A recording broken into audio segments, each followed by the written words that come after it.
All right, great. So we're now recording. So we're going to kind of continue our discussion on how development progresses throughout the lifespan, right? And we really went through childhood. We spent a lot of time in childhood and even adolescence. And again, the reason why we spend so much time in there is that's where our formidable years are. That's where we start developing our personalities and kind of setting those tracks, those ruts for thinking and talking and just existing in the world, interacting with our environments. That's where a majority of our time, our energy and our focus is set. And that really sets the stage for the rest of our lives and how we handle problems and so on and so forth.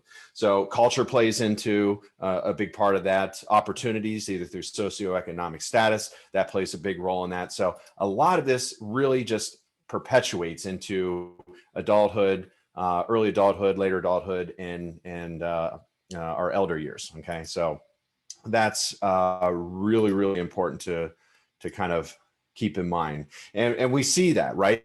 Talk about towards the end of this lecture, we're going to see how attachment might affect early adulthood and our relationships with certain people, right? So we start forming a relationship. We got to have those things like trust and independence and identity before we get into relationships, because once we get into relationships, those things really play a big factor. So really important that we're cognizant of that. Okay. So I'm going to go ahead and share my screen with you here today. All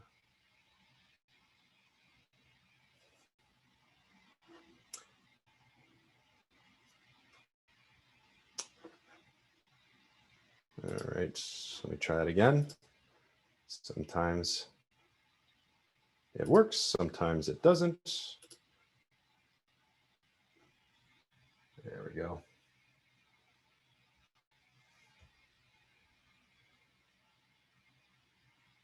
All right.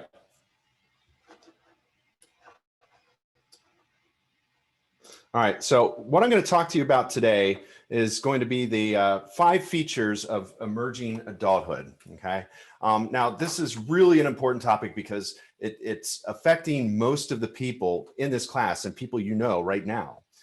So how this is going to really play out through this lecture is I'm going to first go over what emerging adulthood is and how it came about. And then I'm going to go into a little bit what each of the 5 characteristics are. Now, a lot of these were echoed in your textbook. So I do like to expand on this because aside from the physical and cognitive development, this really feeds into how we emerge into actual adulthood, which I'll explain a little bit here later. And then finally, I'm going to go into just some summarizing of what some of the studies about the 5 characteristics, how they emerged, what some of the groundbreaking work was done in the past with various theorists. So bear with me here 1 second here.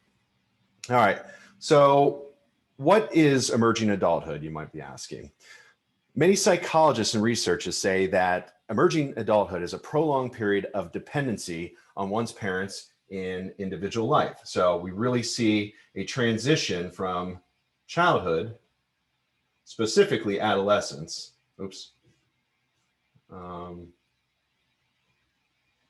to adulthood. I apologize for my chicken scratch. I know it's not great. Actually, let me try something a little bit different here. So.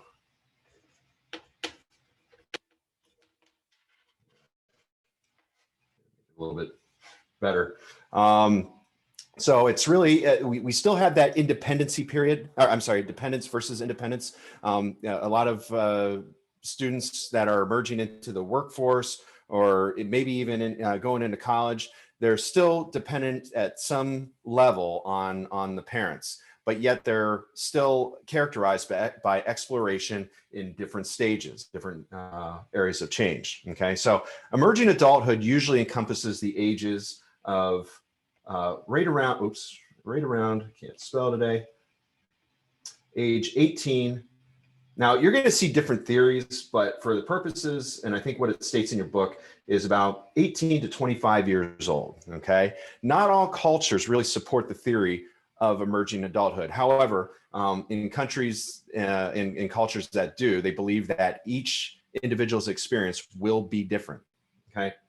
And there was some, one of the researchers that your book mentioned was Bahari Anas and her co-authors. They state that it really depends on the individual's culture and socioeconomic status and where they live. Okay, so we might see fluctuations in those ages. We might see like in an industrialized economy with strong cultures, family values, and good socioeconomic status for what that might be worth. We might see earlier independence develop as opposed to later on in life. Okay, so emerging adulthood seems to be common in developed countries that are industrialized and post-industrialized areas. However, it's not really limited to those constraints. So there could be various reasons. Like, for example, the United States. You know, we have the United States is kind of a mixed bag, depending on socioeconomic status and opportunity. We might see some squelching of those abilities later on in life. An individual that was raised in a lot of with a lot of trauma, or maybe with the influence of drugs and alcohol, we might see a stunting of that growth as well. So it really depends on where that lies. Okay, so now you may be asking, what are some reasons for emerging adulthood? These factors of emerging adulthood. What we're looking for with the new life of stage, two are of the more obvious reasons for this new life stage as individuals, for waiting longer to get married. Okay, that's if you look back here, I don't know how well you can see my chart here, but looking back in the 1960s, okay, let me use a different color. We have men, which were right around 23% likely to get. I'm sorry, not 23%, about age 23, they were getting married, and women were at a much lower age, right? And that kind of increased throughout the decades up until about, and the most recent one that we had for at least the book's purposes was 2005, where the average age for men was 27 and 25 for women. And there might be different reasons for that, right? So the average age for getting married was between 27 and 30. Another reason is the amount of people attending college, as we talked about before, or some kind of further education. You know, a lot of young people in college are still partially reliant on others for things such as money. They're not fully independent, and they're waiting to get married a little bit longer for that. Okay, so marriage kind of seems to be the one of the indicators of growth in relationships, and you know, kind of settling down and becoming independent. The technology revolution. So age of marriage was one factor.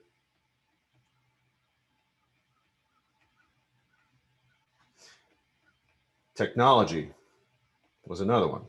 So the technology revolution was a change in American economy that requires technological skills, which most of the time will require, again, more education.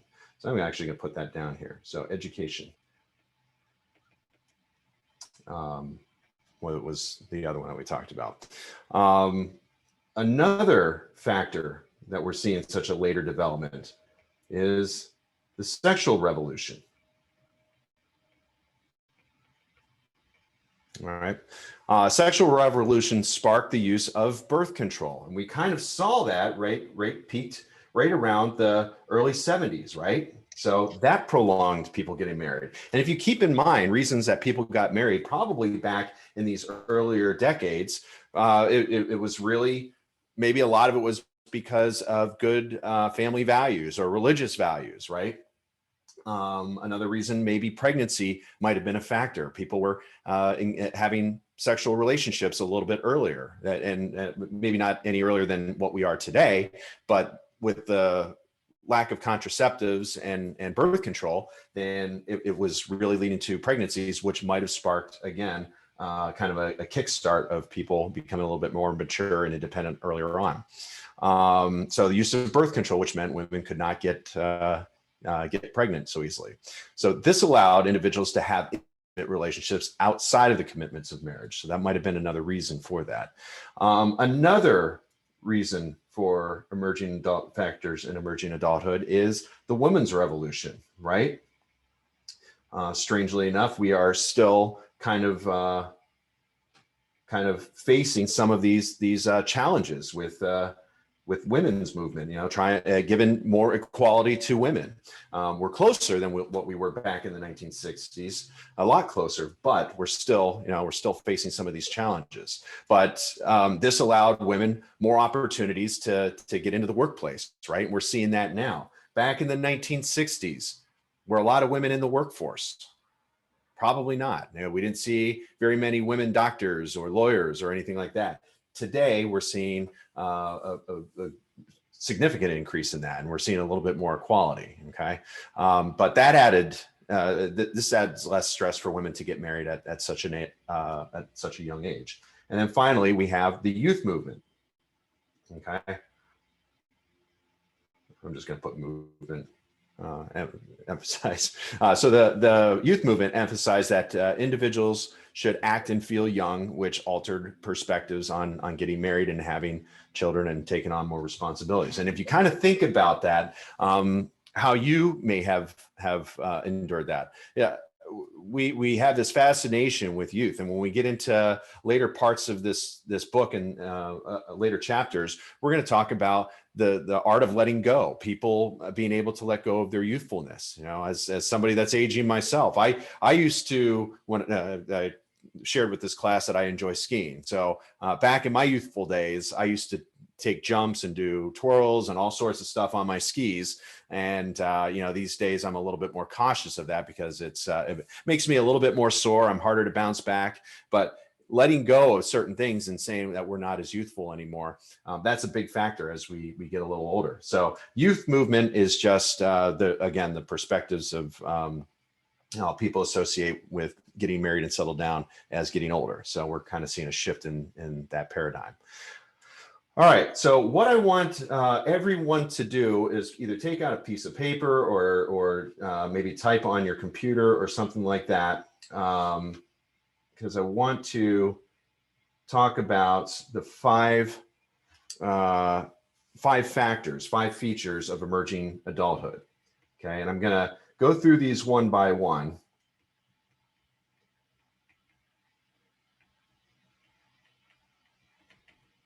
I just want to label that. I'm just going to put 5 factors of adulthood. Okay, so the first one is going to be identity exploration. I'm going to go into each one of these a little. Identity, geez.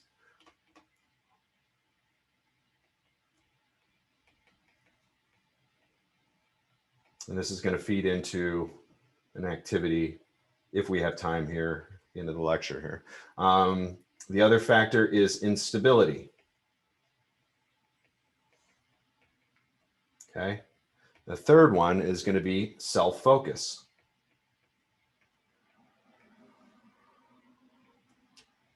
And the fourth one, feeling in between.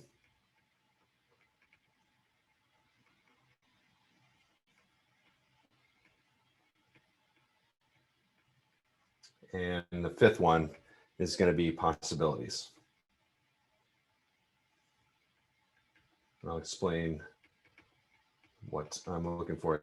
So as I'm going through these, I want you to kind of have an image in your head, either for yourself or if you have children that are in the early adulthood age or have gone through that, or maybe you have somebody that you know that has been there. Kind of going through this and imagining where these turning points might have been for them. And we're going to have a discussion after the end of this lecture here to see if you can identify what these look like. Where do we see that shift from childhood to early adulthood and then adulthood? Okay, and sometimes you can see that either with your own thinking.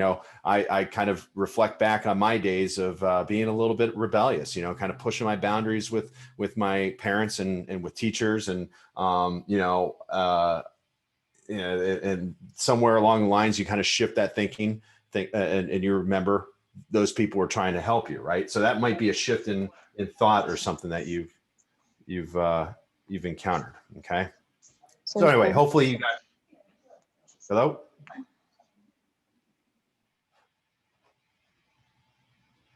I think somebody's got their. Let's see. All right. All right. So, all right. So now that I kind of went through those each individually, I'm going to explain emerging adulthood in the background. I'm going to explain the 5 characteristics of the emerging adulthood. And I'll start with identity. Actually, let me start here. Oops. I'm going to start with identity exploration. Okay. So if you remember back Erik Erikson's 8 factors or 8 stages of psychosocial development, identity versus role confusion was one of those, right? So according to Bahari and his co-authors, identity exploration is an emerging adult as when an individual will actively seek ways to resolve identity conflicts. And they do this by finding their true selves and making important decisions. So this is kind of where, before I jump ahead of myself, I do want to point out during the physical development of adolescence, you remember the part of the brain that's responsible for judgment and morality and emotion control is the what? Does anybody recall the lobe of the brain that's responsible for that?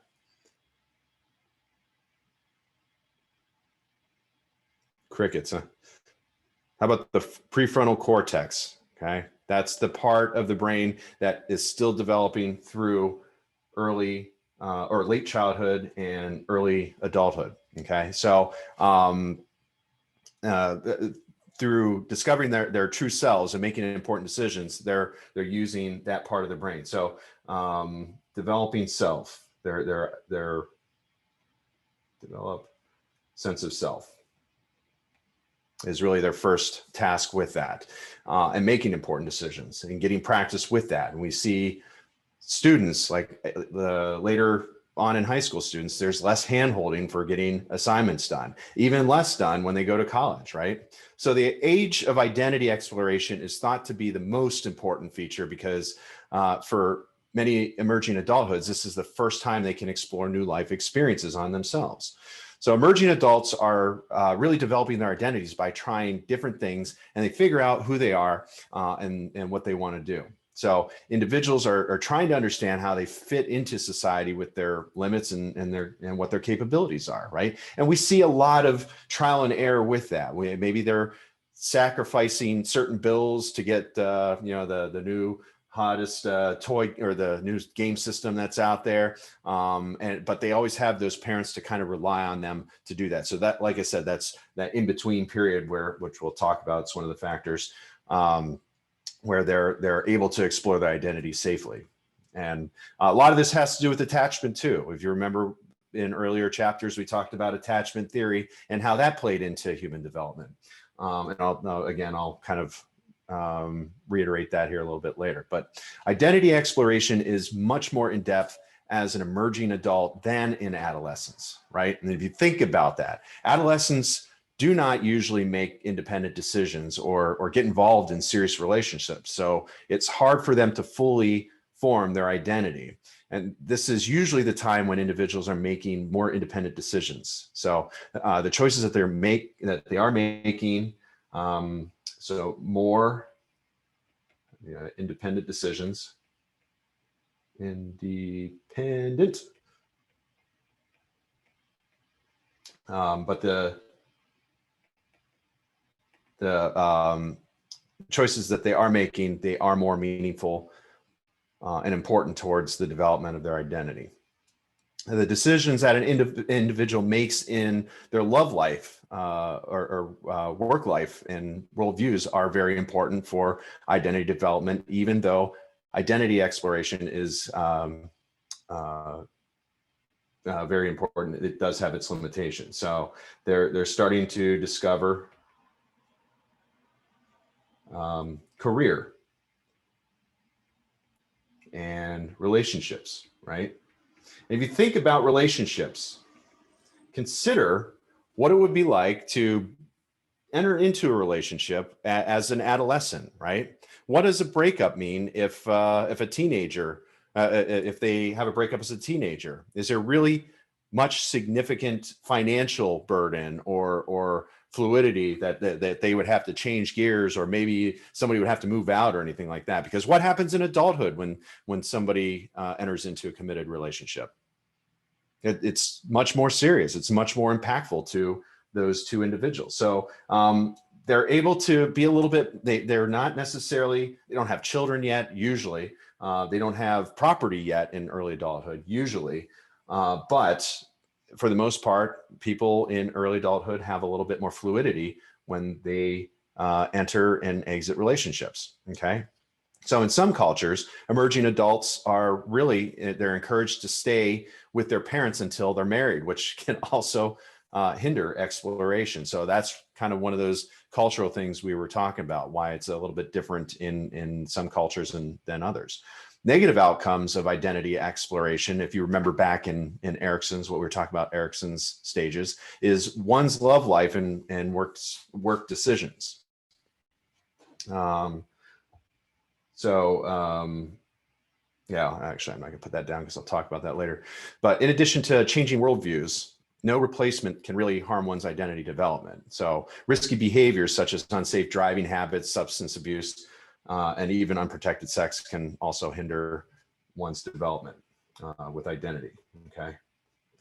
All right. Any questions on identity? Yeah, and like I said, I'm gonna give you a chance if you wanna think of either where your identity was when you kind of shifted that perspective from childhood to adult, and maybe even a life circumstance that had occurred with that, okay? Doesn't change my age. I'm not gonna do that yet. Oops. All right, so the next feature I'm gonna talk about is instability. Now, I know I broke these off into 5 different categories, and they're all really interchangeable. They're really all interconnected. So kind of bear with me. I know I'm jumping in and out of each one of them, but these are really the 5 basic features. But after talking about these limitations to identity development, it's easy to see that there is instability in emerging adults. The age of instability is really characterized by many frequent changes in the emerging adults' lives. So what kind of changes are occurring? Now, when we think about early adulthood, we're thinking about moving away, right? Maybe joining the service or going to college. You know, these are changes that happen. The further they are away might promote independence, whereas somebody living at home, like a high school student deciding to live at home as they enter into college, that's going to provide more safety and may stifle independence in certain people, right? But frequent changes, they can be distressful, and they often are, and they're difficult to deal with. But relationships, again, looking at relationships with instability. Relationships, okay. They can be very distressful for many different reasons, whether it's staying in a harmful relationship or ending a good one, okay? So we might see some fluctuations in that. Career changes, again, going back to career, looking at the limitations of the previous feature. But career changes at this time can also cause a great amount of stress, because one who will try to do what they love to do, but they may need money to have to decide between the two. And think about that with yourselves, and think, or your example that you're going to use later, is where did that shift happen? Where did we, because we all had ideas growing up what we wanted to do in life. We maybe we wanted to be a teacher, maybe we wanted to be a doctor or a nurse or whatever. And at some point we had to kind of make that shift and not work at McDonald's anymore, because maybe that wasn't our career goal, and shift to either going to college or whatever. But that's an indication of transition from childhood or early adulthood to middle adulthood. Okay. So education causes instability because it's very stressful and it's a stepping stone to achieve one's dream career. Okay. Moving around a lot is another big factor. And that could, again, it really depends on the individual, but it could be a factor of instability in emerging adults because many emerging adults will be moving to college again or to an apartment for work or coming back home for the summer or whatever. So you're going to see a lot of moving in there, and how they deal with that is really going to indicate their stability through all this. So it's a lot of meeting new people. Right? So traveling the world, entering their careers, going to college, they're going to be meeting new people and getting to know their new environments. And because of the exploration and experimentation that's done during emerging adulthood, their life can be very unpredictable at times, right? So it's not uncommon to see a young adult that may have aspirations for doing something and shifting and doing something completely different. How many of you wanted to be millionaires when you were 18, 19, 20 years old? And how many of you are millionaires today? I mean, if you are, let me know. I'll certainly, yeah, anyway. But once they're done with this exploration in life, that's really where instability will most likely fade. So we'll see that transition occur. And again, kind of picture where you were with this, okay? All right, so our third factor is self-focus. Okay, focusing on oneself during all this exploration and instability is very important for an emerging adult. Now, your textbook states that emerging adults should be focused on themselves while they develop their knowledge and their knowledgeability, their skills, and self-understanding. They need to be to become a young adult. But since emerging adult has less obligations to friends and family, they have more time for themselves, right? Because they don't really have those responsibilities yet. They may be developing those responsibilities, but if you think about what your responsibilities are today, it's going to be harder for you to really shift your focus on yourself. You know, we've got kids that we're worried about, we've got jobs, we've got retirement plans, you name it. These are all things that really weigh on us. But during early adulthood, during this time when an emerging adult is focusing on themselves, they are maturing and becoming more self-sufficient. Again, kind of going back to that identity. Now they're discovering their identity, they're discovering themselves, but they're also becoming more self-sufficient. So emerging adults are accepting more responsibilities since they're really away from their home. You know, what used to be chores and dinners with the family have now shifted to whatever it is they want. So some of those factors is, oops, I don't know what that is. It's like a harp or something. Being away from home.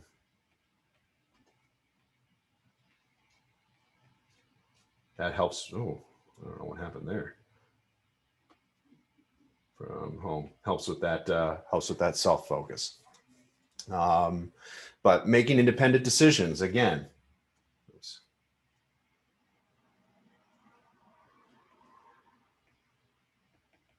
You see a lot of these really cross over into each other.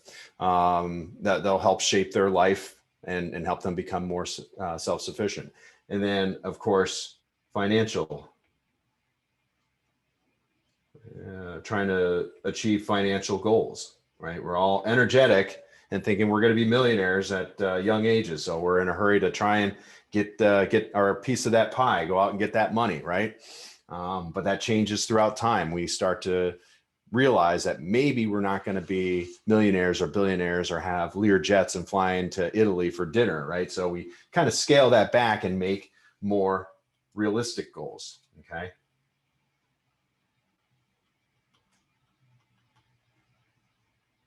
Start making realistic goal settings. All right. All right. So that's self-focus. Our fourth one is feeling in between.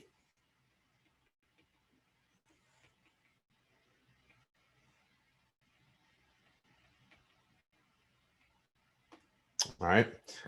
And after working on oneself, they will feel more like a young adult, and they can create this feeling of being in between. So this new life stage between adolescence and young adult most emerges or is with most adults. They believe that they're not adolescents, but they also don't really accept that they're adults yet either. But they are a little bit of both, if you kind of see what the kind of what some of the examples I was using.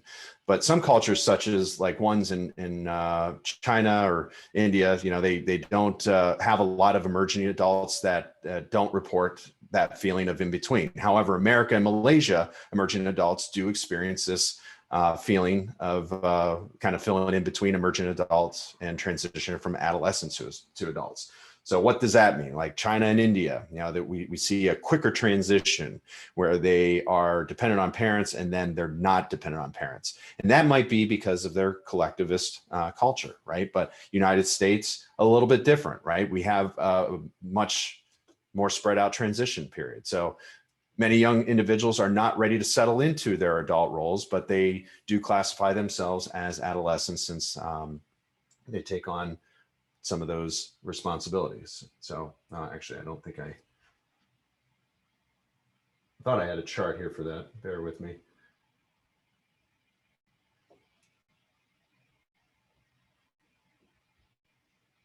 Oh. All right, so I didn't. All right, apologize. The fifth one is possibilities. Fifth feature. And it's a last characteristic of emerging adulthood. There are really many opportunities and possibilities in this stage, which make it very possible for emerging adults to be very optimistic and hopeful for their future. They're able to explore all these possibilities and do it with relative ease. They have those fallbacks if they absolutely need it. So exploration is a little bit easier for them. Okay, they can decide what's best for them, right? Or even experience failure as an option, because if failure happens, are they going to be able to bounce back? That's going to really come down into the earlier stages of trust versus mistrust and autonomy versus guilt and so on, right? All those other stages. So this is a time of life that is also a major time of changes for early adults, that they could really better themselves or remove themselves from less than ideal situations from their adolescence, right? So for example, maybe somebody that falls in this category. They didn't have a very good childhood, or maybe they were in a foster home that wasn't so good, or with their biological parents that weren't so good. There's a lot of trauma or violence or something that they needed to transition from. This is an opportunity for them to really explore what those possibilities are. So they really transform themselves in how they want to be as emerging adults. And they kind of draw that upon their experiences that they've had in the past. And they do this without having to make hard choices or having adult responsibilities, okay? Because they can explore some of that failure a little bit. They have time to think about major decisions and make their choices, right? You think about it now. What prevents us from kind of regressing and going back and starting our lives over? Like many of you are probably professionals in the field already. What stops you from stopping everything and going back and going to college and doing everything over, right? So let's see, what time do we have here? Oh, kind of running up on time here. I did want to go over some of the research, but one of the things I do want to kind of just make a mention of is the attachment theory that Bahari had mentioned and his co-authors mentioned in the book about emerging adults need some secure parental attachment in order to really explore. And if you remember earlier on with Harlow's monkeys, right? Looking at the attachment and how safe the monkeys felt in exploring when they had that secure attachment, that really resurfaces here in early adulthood, okay? And what this really focuses on is the trust and communication and alienation features of parental attachments and their effects on the 5 features of emerging adulthood. So let's see, I'm just going to make a quick note down here. So attachment. So we have a trusting attachment, right? So what does that mean? So if we have a trusting attachment, that means that they feel secure in their bonds. They feel that they might be able to return home if something is going wrong for them. Okay, they have that safety, or they may have that confidence in that autonomy, their independence to overcome those adverse situations. So trust was positively related to identity. Okay. So they're being able to explore, being able to be self-focused and filling in the in-between possibilities. And there was no really effect found on instability. So trust led to identity, but didn't really have a factor in instability. If they had high trust, that means if they had high trust, we found less instability later on in early adulthood. Communication was positively related to identity and exploration and filling in the in-between. And it had no real effect on being self-focused or stability or possibilities. So alienation.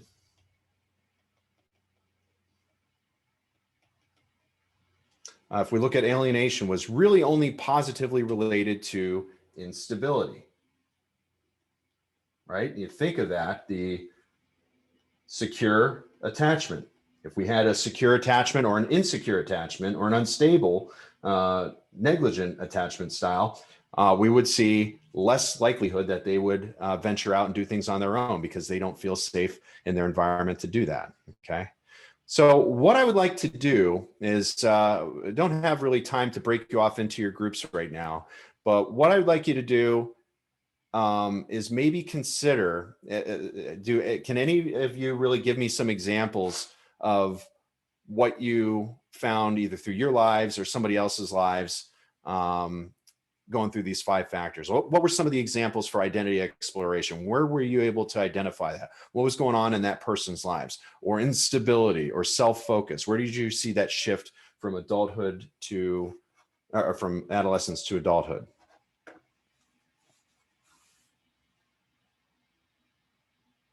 I'll tell you what, we do have a little bit of time here. I'm going to break you off into your groups and let you discuss this. So let me do breakout rooms.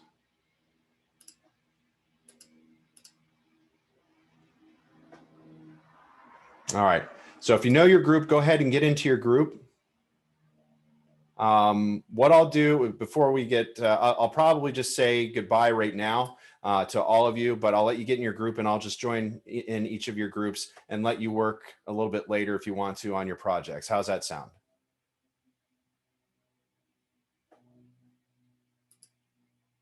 Good?